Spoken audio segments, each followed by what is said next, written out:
Nolwenn, un très très grand merci de nous rejoindre aujourd'hui pour ce troisième podcast dédié aux Français qui se posent la question comment fonctionne le business ici en Silicon Valley. Merci de m'avoir invité, je suis très honorée.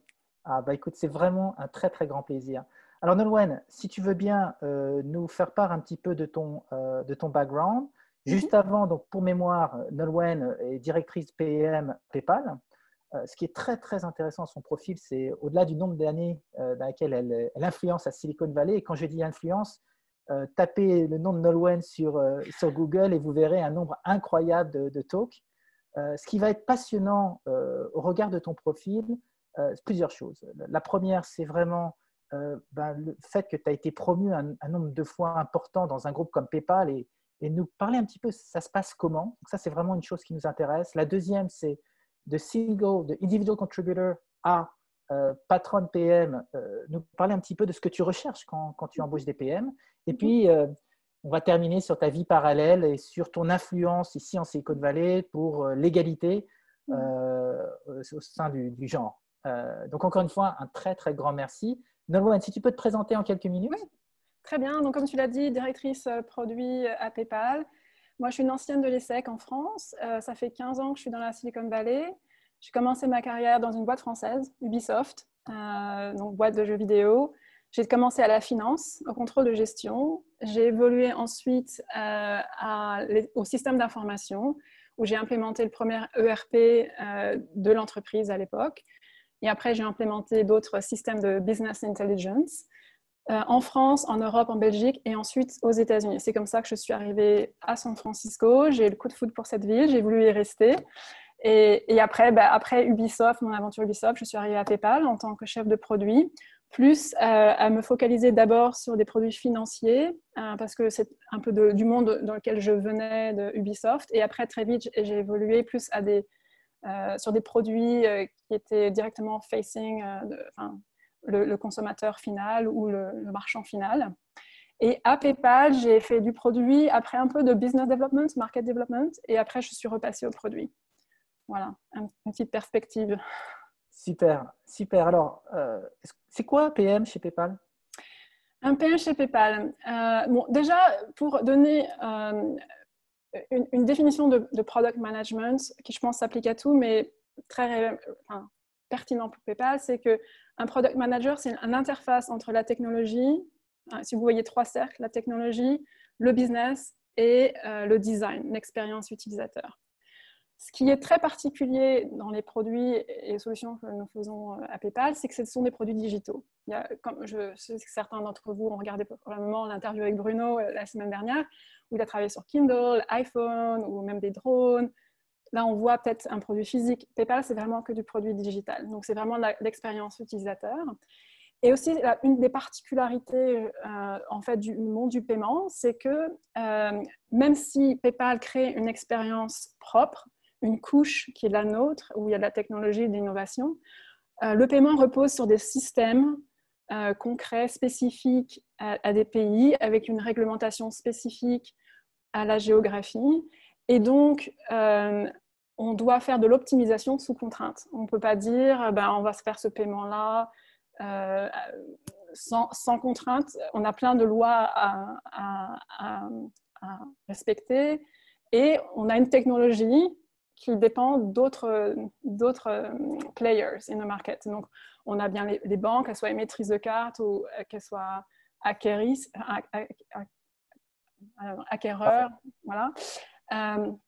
Ou des networks comme Visa, Mastercard, etc. Il y a une infrastructure dont on est dépendant. Donc, on ne maîtrise pas tout, mais on fait de l'optimisation d'expérience, de solutions, sachant qu'il y a des choses auxquelles on ne peut pas toucher. Voilà. Alors ça, c'est très intéressant. Ouais. Pardonne-moi, c'est très intéressant parce que donc, en tant que PM, tu dois anticiper tes positions de la part de ton écosystème que tu ne maîtrises pas forcément. Que tu ne maîtrises pas et qui est très dans l'écosystème paiement aussi, qui est très ambigu parce qu'il y a beaucoup de co-opetition, comme on dit ici. Donc, on fait des partenariats avec les gens qui sont aussi nos compétiteurs et on collabore sur certains sujets et on compete sur d'autres sujets. Donc, c'est un écosystème qui est très malléable, très fluide, où tout le monde est un peu un partenaire d'un autre et en même temps compétiteur d'un autre. Donc, très C'est particulier. très intéressant, Nolwenn. Tu peux nous donner des exemples où, en effet, tu dois, en tant que PM, créer ces partenariats et convaincre en interne. J'imagine que ce partenariat a du bon pour PayPal, sachant que c'est avec des compétiteurs existants ou des futurs compétiteurs. Comment ça se passe en interne, ce genre de conversation? On voit un peu les intérêts communs. Par exemple, je me souviens d'un exemple un peu plus passé où Apple a lancé Apple Pay et très clairement, là, c'était une grande compétition à PayPal et plein d'autres acteurs dans le monde du paiement. Mais à l'époque, ils utilisaient PayPal comme un moyen de paiement sur iTunes. Et on leur donnait du volume dont ils ne voulaient pas forcément se séparer. Donc, il y a des sphères ou des lieux où, ou même, je dirais, avec tous les banques, on leur donne du volume. Même si on fait, par exemple, elles vont peut-être préférer que des gens payent directement avec leur carte bancaire plutôt que PayPal avec la carte bancaire attachée au compte PayPal. Mais en fin de compte, on leur donne plein de volume que peut-être elles n'auraient pas si ce n'était pas passé par PayPal. Donc, il y a une acceptance, une acceptation de « OK, on est quand même gagnant en fin de compte parce que c'est quand même nous qui processons le paiement au dernier mot, où ça nous fait plus de volume. Donc, faisons des partenariats. » Mais on veut aussi, enfin, dans le cas d'Apple Pay, il y a des complexités qui fait qu'on est quand même compétiteur sur certaines expériences et ils vont vouloir plus leur expérience être top of mind que celle de PayPal et nous vice-versa. Alors, Nolwenn, on n'a pas préparé, mais j'aimerais rebondir sur cet Oui. exemple. Et si tu ne peux pas partager, n'hésite pas à le préciser. Comment tu arrives? Je suis persuadé quand tu avais tes convictions et que tu dois convaincre en interne chez PayPal de faire ce partenariat avec Apple ou non, ou d'avoir telle position. Peux-tu partager un petit peu avec nous cette culture américaine? Alors, je ne sais pas si on peut parler de compromis ou si on peut parler de motivation pour justement rallier tes execs, rallier tes équipes à ta vision de PM. Ouais, alors là, en fait, je pense que ce serait très pertinent que je parle de ma dernière expérience donc de la plateforme Pricing et Produits, parce que là, j'ai fait beaucoup de travail justement pour convaincre les gens d'investir dans cette plateforme, et ce qui n'était pas du tout évident au départ. En fait, il y avait, comme on a juste un petit peu échangé, c'était très scrappy. Quand j'ai récupéré le domaine du pricing et de FX, on avait des systèmes un peu disjoints, avec pas toutes les bonnes capabilities. Je vais faire du franglais hein, pour tout le monde. On savait comme ça, par intuition, qu'on avait sans doute de margin leakage, mais on ne savait pas comment vraiment le quantifier. On avait des challenges aussi de défaillance technologique et d'un certain côté, mais d'un autre côté, adresser tous ces challenges, ça demandait un investissement vraiment fort au niveau de ressources, que ce soit des ressources financières pour acheter certains logiciels ou les déployer, consolider les nôtres, ou en termes de ressources de développeurs. On avait assez peu de ressources quand j'ai pris le domaine en main. On avait à peu près 5 ou 6 développeurs qui restaient et maintenant on a énormément grossi par rapport à ça. Mais je dirais les gros challenges, c'était de convaincre le leadership que c'était un investissement qui valait vraiment la peine. Et donc pour ça, j'ai essayé de faire plusieurs choses. Je me suis déjà mis très vite au parfum de l'industrie. Donc quelles étaient les best practices? Donc pas dans le paiement nécessairement, mais vraiment dans l'industrie du pricing. Et les nouvelles technologies qui venaient, les nouvelles problématiques. J'ai aussi fait des interviews en interne pour comprendre les pain points, là où il y avait vraiment des problèmes au niveau pricing. Montrer les risques, parce qu'il y avait des risques. Si on ne mettait pas en place certaines solutions, on risquait d'aller dans le mur dans certains domaines. Et j'ai pu après revenir à ma hiérarchie, donc voilà, voici toutes les opportunités, voici toutes les menaces. Si on ne fait pas X ou Y, bien sûr, il y a un investissement. Concentrons-nous déjà sur vraiment ce qu'il faut absolument là où ça fait mal. Et après, on pourra faire l'optimisation, mais concentrons-nous vraiment sur ce qu'il faut adresser au plus vite. Donc, j'ai eu suffisamment de ressources pour adresser les problèmes qu'il fallait vraiment adresser à ce moment-là. Et je me suis concentrée à faire deux choses. À bien sûr délivrer des quick wins pour montrer qu'on était pertinent, qu'on délivrait par rapport à ce qu'on avait promis, et créer une relation de confiance sur laquelle après, dans la durée, les leaders allaient vraiment nous croire sur parole quand on pense qu'on peut délivrer autant de millions de dollars ou autant de revenus, enfin autant de revenus de marge, etc. Ou on peut adresser ces problèmes de compliance ou whatever that was. Donc avoir une grande crédibilité et avoir des ressources supplémentaires pour faire la next wave de performance. Donc c'était beaucoup de politique interne, de convaincre des gens.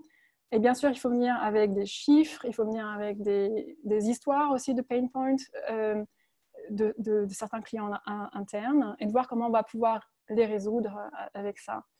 Alors, sur la partie chiffres, Nolwenn, pardonne-moi, sur la partie chiffres, tes KPI, c'est dès le début, quand tu as monté cette business unit, quels étaient les KPI sur lesquels soit tu t'es engagé, soit à court, moyen, long terme. Tu te souviens un petit peu de ce plan que tu avais mis en place? Oui, alors on avait on a toujours des objectifs financiers. Le pricing, en fait, est un grand contributeur de l'achievement de nos objectifs financiers, de nos financial commitments aux shareholders.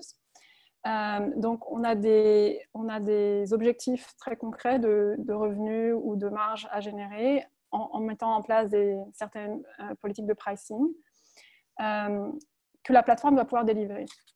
Au-delà de ça, on a aussi des objectifs de plateforme parce que ce n'est pas juste un produit où typiquement les métriques d'un produit, c'est combien on a d'utilisateurs qui nous découvrent, qui se convertissent, qui nous utilisent, quels sont les coûts de support et en même temps quelle est la Customer Lifetime Value. Mais dans une plateforme, il y a d'autres critères comme est-ce que la plateforme est sécurisée, est-ce qu'elle est available, est-ce qu'elle est accessible tout le temps, est-ce qu'elle est facile à maintenir, est-ce qu'elle est très configurable. Bon, il y a plein d'autres critères très liés à la plateforme, donc il faut être bon aussi dans ces critères-là. Donc je dirais que ces deux sortes de KPIs étaient très importants, et aussi il fallait qu'on enable the business. Parce qu'on avait, PayPal est rentré dans différents domaines. Typiquement, quand j'ai commencé au pricing, on servait le customer segment de consumer, donc vraiment le customer final, enfin le client, je sais pas, l'individu, et d'un autre côté, les marchands. Mais entre-temps, on a aussi eu un troisième segment qui était vraiment le segment des plateformes, des marketplaces, donc toutes ces plateformes qui ont plusieurs marchands. Et typiquement, ces plateformes-là aussi doivent monétiser le paiement. Donc, il ne fallait pas seulement avoir deux constituencies, le consumer et le merchant, mais il fallait aussi aider ces plateformes-là à monétiser le paiement. Donc, différents paiements, des buy rates, des sell rates, différents constructs.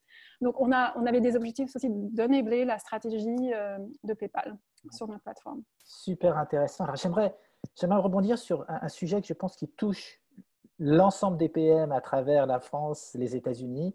C'est l'aspect sécurité que tu as évoqué, qui est souvent vu comme evil, parce qu'évidemment, ça ralentit la partie développement. Tu peux évoquer un petit peu ta relation avec les équipes sécurité de PayPal, car j'imagine que c'est aussi le cœur du moteur. Oui. Non, la sécurité, c'est effectivement très important. Donc, on a bien sûr des équipes de sécurité à différents niveaux, technologiques, et on a un groupe InfoSecurity. Donc, à chaque fois qu'on a des partenaires externes, puisqu'on en a beaucoup, ou des softwares externes, etc., il y a tout un assessment de ces partenaires-là. Et ils doivent délivrer des assurances qui suivent certains protocoles, qui sont compliant, qui font leur due diligence eux-mêmes. Donc, ça peut effectivement être très long comme process avant qu'ils soient sur la plateforme et dans les bonnes zones de data aussi, parce qu'il y a des zones plus ou moins protégées de ce qu'on peut mettre dans certains serveurs ou dans d'autres. Donc, c'est complexe, et je dirais notamment ça, mais il n'y a pas que la sécurité, il y a aussi tout ce qui est privacy et compliance, qui est aussi énorme, notamment dans le paiement.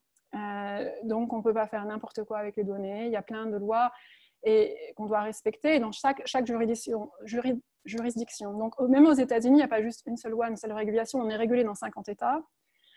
Bien sûr, en Europe, il y a la communauté européenne, en Asie, Singapour. Enfin, donc, il y a énormément de complexité à gérer qui fait que ça peut ralentir certains projets, qui fait aussi que il y a une contrainte dans le développement de ce qu'on peut faire, ne pas faire. Et parfois, c'est frustrant parce qu'on aimerait se faire plaisir avec des expériences extraordinaires. Et on doit introduire un peu de friction parce que le législateur veut qu'on pose certaines questions ou on doit faire du KYC ou différentes choses pour s'assurer que le compte bancaire qu'on nous donne a été vérifié, que la personne qui nous le donne est bien propriétaire de ce compte bancaire, etc. etc. Donc, c'est toujours un équilibre entre enough friction, not enough friction, mais pour être assez sécure tout en ayant une expérience utilisateur qui ne soit pas trop pénible non plus. Donc, voilà.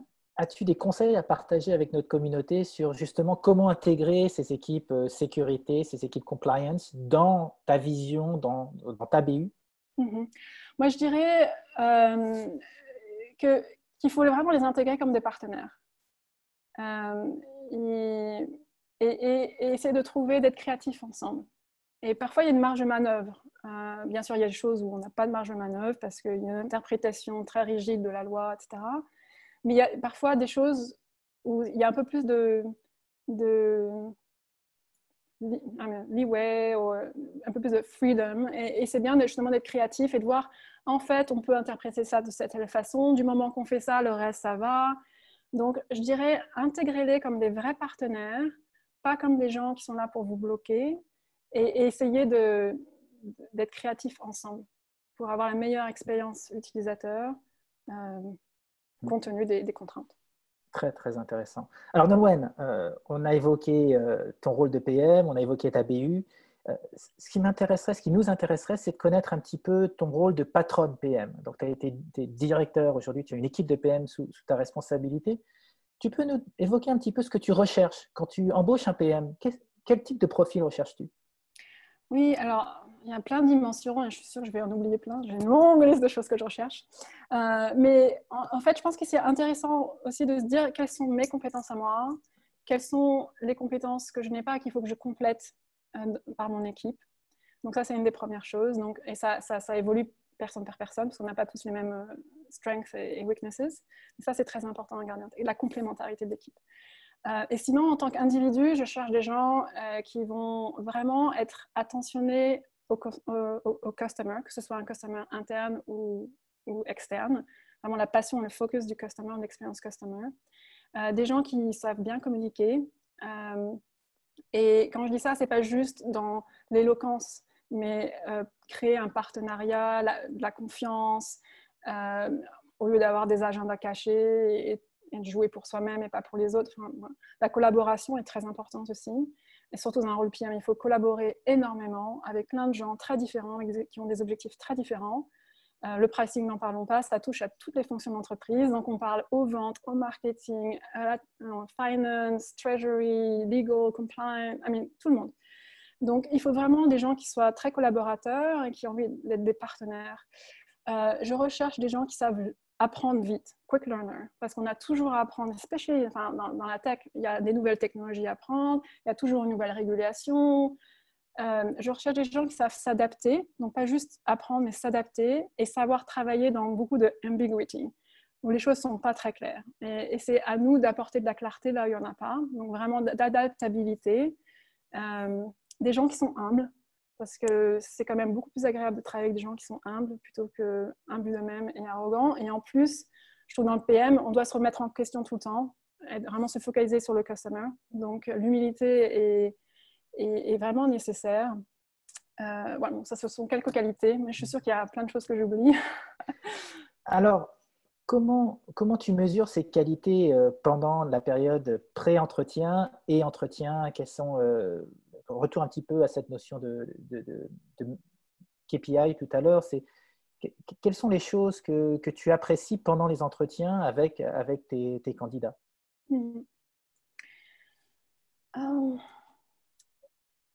Bonne question.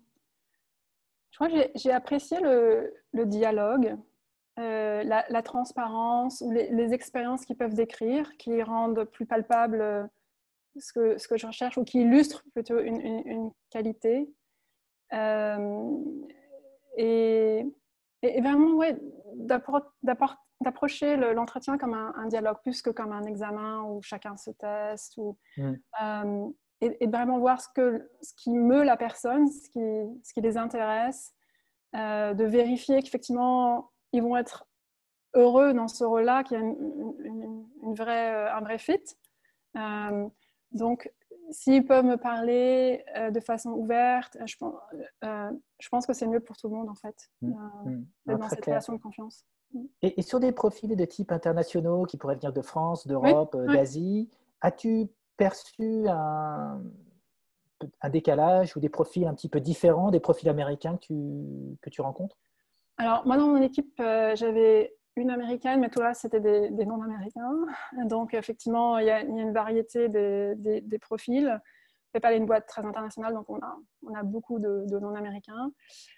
Pour des gens spécifiques qui viennent de la France, je dirais, bien sûr, mais c'est plus des questions générales, pas spécialement de candidats, mais de la communication.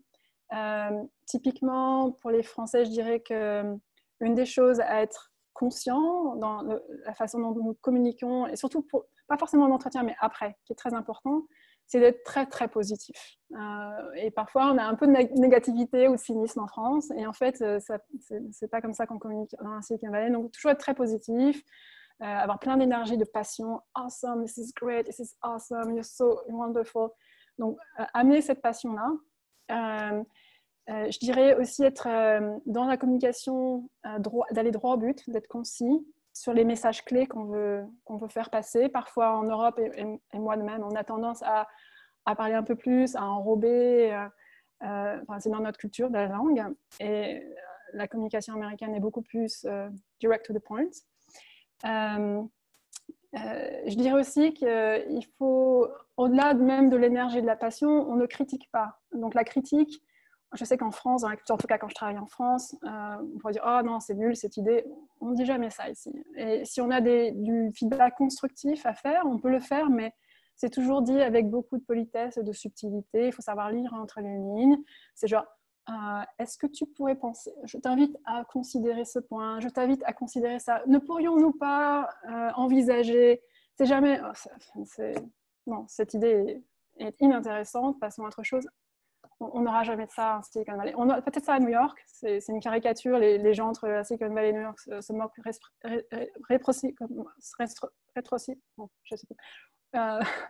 les uns des autres, mais c'est très important. Et parfois, il y a des clashs.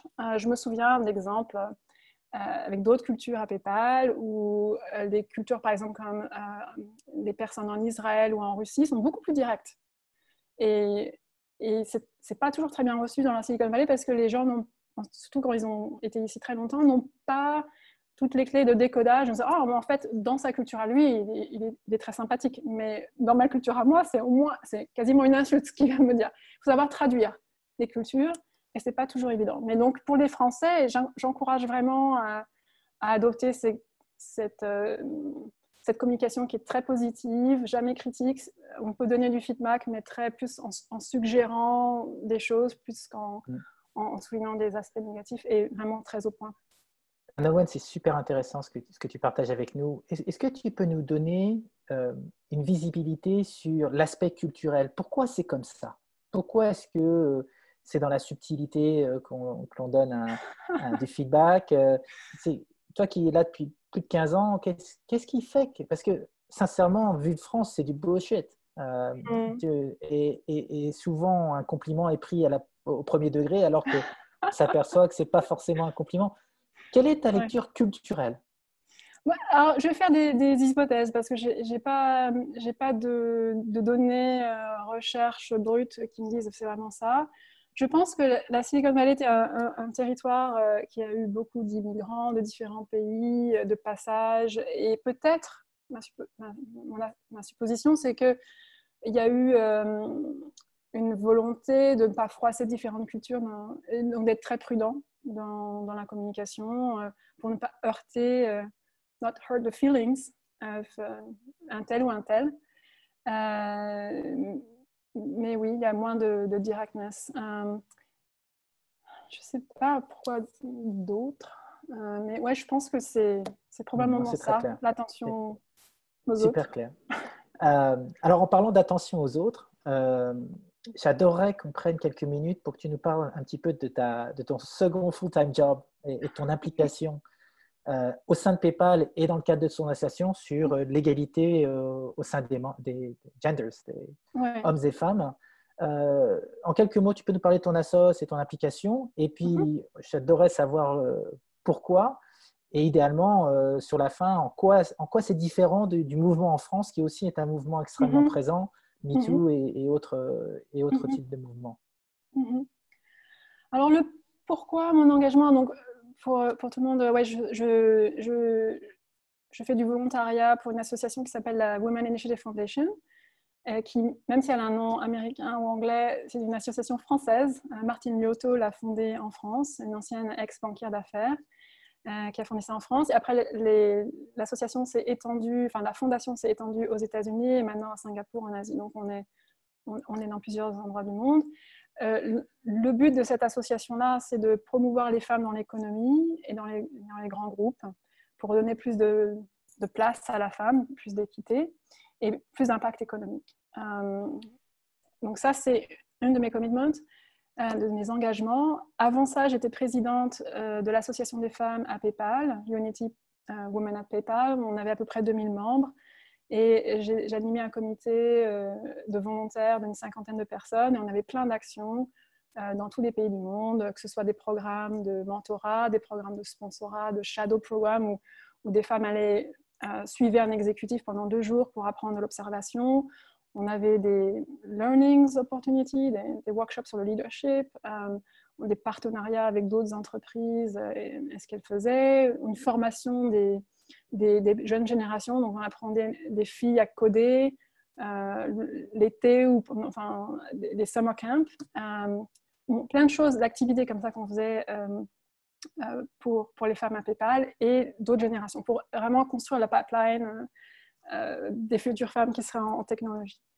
Donc ça, ce sont des activités. Pourquoi ? Je pense que la première prise de conscience qu'il y avait peut-être des inégalités, mais que j'ai vraiment ressenti, c'est quand j'ai vécu quasiment 2 ans au Liban. Et je pense que la première fois où j'étais autant baignée dans une expérience qui était étrangère à la mienne, parce que comme on sait, quand on est un poisson dans l'eau, on ne se rend pas compte qu'il y a de l'eau. Et donc en France, comme c'était ma culture, je ne voyais pas vraiment de différence homme-femme. J'ai l'impression que tout était pareil, l'école, tout ça. Mais quand je suis arrivée au Liban, j'ai vu que ce n'était pas pareil. Et des exemples concrets. Hein. À l'époque, je voyais de mes amis, eux, faire le lit de leur frère, même si leur frère avait 30 ans ou 35 ans. Mais tous les matins, ils faisaient le lit de leur frère parce que c'était des hommes et que la femme était là pour servir, même entre frères et sœurs. Ou que la maman allait éplucher l'orange de leur fils avant qu'il mange l'orange parce qu'il ne pouvait pas éplucher l'orange tout seul. Bon, il y a des premières prises de conscience comme ça. Je me dis, tiens, c'est bizarre. Et après, quand je suis arrivée dans la Silicon Valley, j'ai eu par hasard aussi l'opportunité de participer à des réunions sur les doubles standards pour les femmes, etc. Et peu à peu, je me suis éduquée sur tout ce qui retenait les femmes, sur l'inégalité qu'il y a vraiment entre les hommes et les femmes dans les opportunités professionnelles et dans la société en général. Et ça m'a donné envie de changer les choses. Voilà, le pourquoi. Maintenant, ce que je dirais, c'est que oui, il y a énormément d'inégalités, notamment dans la Silicon Valley. C'est une région très connue pour être inégalitaire et qui est vue comme un problème. Et les chiffres... Ouais. Parfait. Ouais. Je serais très curieux d'être spécifique. Silicon Valley, les chiffres Silicon et Valley, 2016. Donc, j'ai les chiffres de 2016. La tech, donc la workforce, donc la force de travail en tech, dans la Silicon Valley, c'est 70% d'hommes et le reste, c'est 14% de femmes blanches, 12% de femmes asiatiques, 2% de femmes latinas et 1% de femmes black. Si on regarde le leadership dans la tech, c'est 80% d'hommes, après 15% de femmes blanches, 5% de femmes asiatiques, 1% de femmes latinas, et moins d'1%, moins de même 0,5%, je crois, de femmes noires. Donc, ce n'est pas très égalitaire. Bon, bien sûr, il y a plein de raisons. Il y a des problèmes d'éducation, de funnel et tout ça. Mais il y a aussi beaucoup de problèmes de biais conscients ou inconscients. Donc, il est très important d'avoir une action dans ces entreprises-là pour changer le statu quo. Sinon, en gros, rien ne se passe. Il y avait des études faites par McKinsey et Lenin il y a plusieurs années, et puis par la World Economic Forum aussi, où c'est l'équité ou l'égalité homme-femme en entreprise. C'est à un horizon de 100 à 300 ans, en fonction des études projetées. Donc, c'est vraiment pas tout près. Et donc, le but, c'est de dire qu'est-ce qu'on peut faire pour accélérer ça. Et donc, ce qu'on a vu dans la Silicon Valley, c'est beaucoup de prises de position des entreprises maintenant qui disent oui, c'est important, oui, il faut qu'on fasse quelque chose, oui, il faut qu'on se focalise. Il y a des initiatives, on embauche plus des personnes en charge de la diversité et de l'inclusion dans les entreprises, des choses comme ça. Jusqu'ici, quand on regarde les 5 dernières années, les chiffres n'ont pas beaucoup changé. Il y a eu une petite percée au niveau de la C-suite, donc les CFO, CMO, ce qu'on appelle la C-suite, tous les Chief Operating Something. Donc là, les femmes aux États-Unis, c'était 17% en 2015, maintenant c'est 21% en 2019, donc un petit progrès, mais tout le reste, il n'y a aucun progrès. Donc, en fait, pour le moment, le feeling, c'est qu'on en parle beaucoup, mais il n'y a pas grand-chose qui se passe, et c'est très long de changer les metrics. Mais ce qu'il faut, je pense, moi, ma conviction personnelle, c'est qu'il faut un engagement au top. Et en général, les équipes exécutives sont plus engagées. Parce que le problème, c'est de faire redescendre cet engagement-là dans le middle management. Et là où le premier problème, c'est qu'il y a très peu de femmes qui sont promues aux premiers échelons de manager. Et donc, du coup, il y a moins de gens aussi à promouvoir après aux échelons supérieurs. Donc, c'est ça à résoudre. Donc, il y a plein de choses à faire. Bien sûr, des choses très concrètes comme il faut interviewer des femmes si vous voulez en embaucher. Si vous n'interviewez pas, vous risquez pas d'embaucher. Donc, il y a des policies dans certaines boîtes comme PayPal où il faut absolument interviewer au moins 1 ou 2 femmes. On ne peut pas embaucher quelqu'un si on n'a pas fait ça. Donc, il y a des entreprises qui font ça. Après, il y a des choses aussi, il faut qu'il y ait un panel d'intervieweurs qui soit divers, puisque si en fait, on essaie d'attirer des femmes et qu'elles ne voient que des hommes qui interviewent, qui ne leur ressemblent pas du tout, ça ne va pas leur faire très envie de venir dans la boîte. Donc, il faut qu'il y ait aussi la diversité dans les intervieweurs. Il faut aussi, non seulement une fois qu'elles sont embauchées, qu'il y ait aussi des perspectives de croissance. Il y a beaucoup de femmes qui quittent la tech parce qu'elles voient qu'elles n'ont pas de progression de carrière alors que les hommes en ont, et qui sont découragées et qui partent de la tech. Donc, il y a un problème déjà d'attraction du talent, mais après aussi d'attrition. Parce que si tous ceux qu'on a réussi à embaucher s'en vont, ça n'aide pas à résoudre le problème. Donc, c'est très important d'avoir des critères très clairs et définis à l'avance et qui ne changent pas. Parce que ce dont on s'aperçoit par des études qui ont été faites, c'est que typiquement, les critères, que ce soit on veut plus quelqu'un qui a plus d'éducation ou quelqu'un qui a plus d'expérience, ont tendance à changer pour toujours s'adapter au fait qu'on va embaucher un homme plutôt qu'une femme. Et après, il y a plein de biais, donc c'est important d'adresser en fait ces biais, d'éduquer sur les préjugés. Il y a plein d'études qui montrent que ces préjugés existent. Donc, je vais vous donner quelques exemples. Un même CV avec un nom d'homme, les intervieweurs veulent l'embaucher à 77%. Le même CV avec un nom de femme et 44% des gens veulent seulement l'embaucher. Donc, énormément de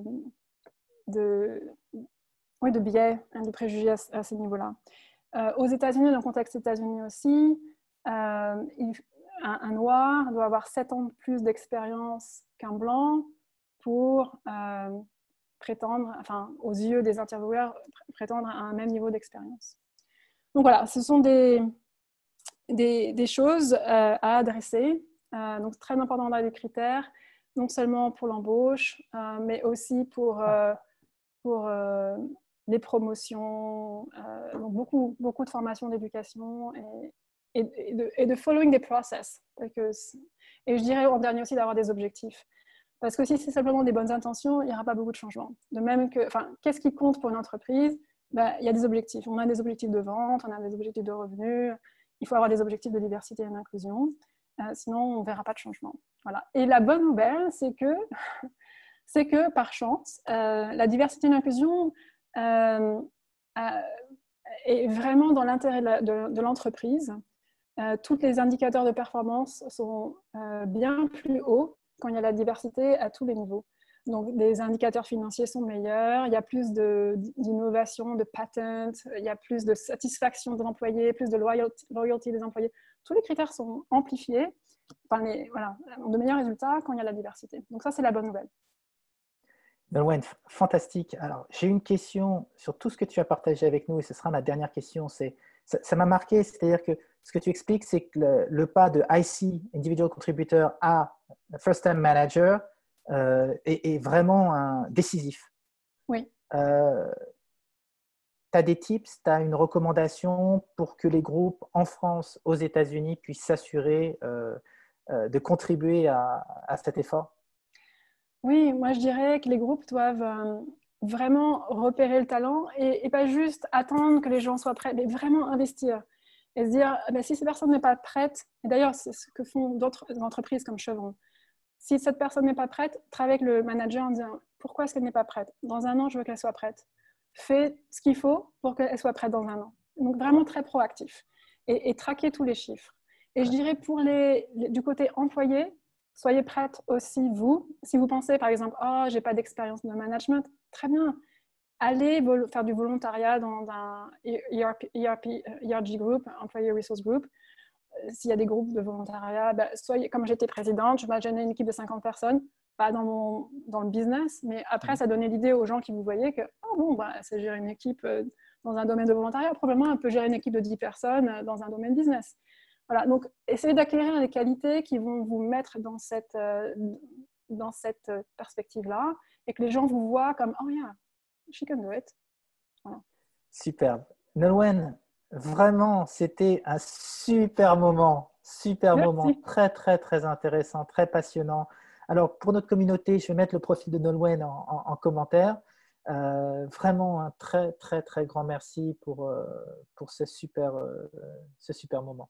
Merci beaucoup de m'avoir invité.